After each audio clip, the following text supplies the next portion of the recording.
Today, as we're speaking, it's the 15th of September 2016, and on the 15th of September 1960 was the first day that tanks went into battle on the Western Front.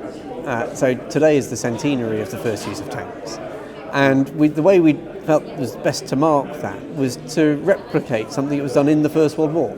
So in Britain in the First World War, the place where tanks were shown off to the British people was Trafalgar Square. And during the First World War, tanks were put on Trafalgar Square actually as a part of a fundraising measure to encourage people to engage in the war effort. And enormous crowds gathered in Trafalgar Square to see the superstar of the British Army. And the tank was the most famous thing. It was the thing that the British had which the Germans didn't.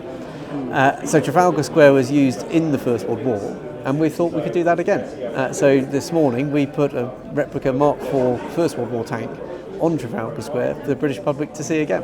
The tank was introduced at the second half of the Battle of the Somme, and the Battle of the Somme is a scar that still runs deep in the British nation. On the first day of the Battle of the Somme, 60,000 British soldiers were killed or wounded, and the numbers of people who lost family members or who had family members who were injured was just astonishingly huge. And by the time you're getting into the midst of the Battle of the Somme, the nation is feeling heavy with grief and with war weariness. But the war still isn't finished. The war is still going in full flow. We hadn't broken the German army. The German army was still in France and still in Belgium. And when the new offensive began in September 1916, the introduction of brand new technology, of something that was unique, that had never been seen on the battlefield before, and particularly something that the British had that the Germans didn't, brought new hope that there could be victory, and this might be the way it happens. And the tank was a central feature of the most watched movie in British history at the beginning of 1917. And the tank was presented to the public as this shows that we can do it. Mark V was in the summer of 1918, but the Tank Museum, we've got a Mark IX, which was in November 1918. The speed at which the technology was evolving was breathtaking. And the best way to think about it is mobile technology in the 21st century. Stuff that's 2 years old is seen as obsolete. But the tanks, it was probably even faster than that. You've got Mark I in September 16, Mark II in April 17, so it's 6 months. You've got Mark IV in July 17, and then the Mark V in the summer of 18. So these guys, and each model makes the previous one obsolete.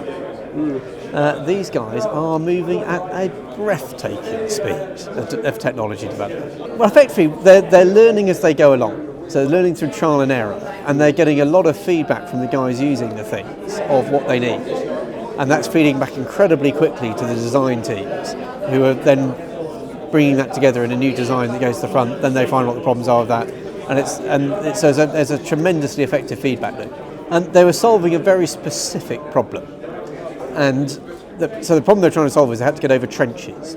And if you have a rectangular shaped or box-shaped tank, as it goes over a trench, it goes nose first into the trench, because the centre of gravity reaches the tipping point before the other side of the tank is on the far side of the trench.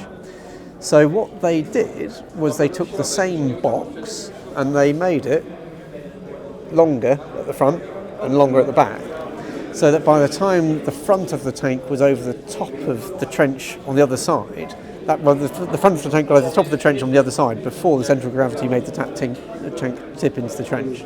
It was an incredibly simple but absolutely brilliant piece of innovation. But it was a specific problem, and after the First World War, those sorts of entrenchments don't exist anymore. So you don't need that anymore. And actually, Little Willie, the very first tank, looks more like a modern tank than the one that was actually used in the First World War.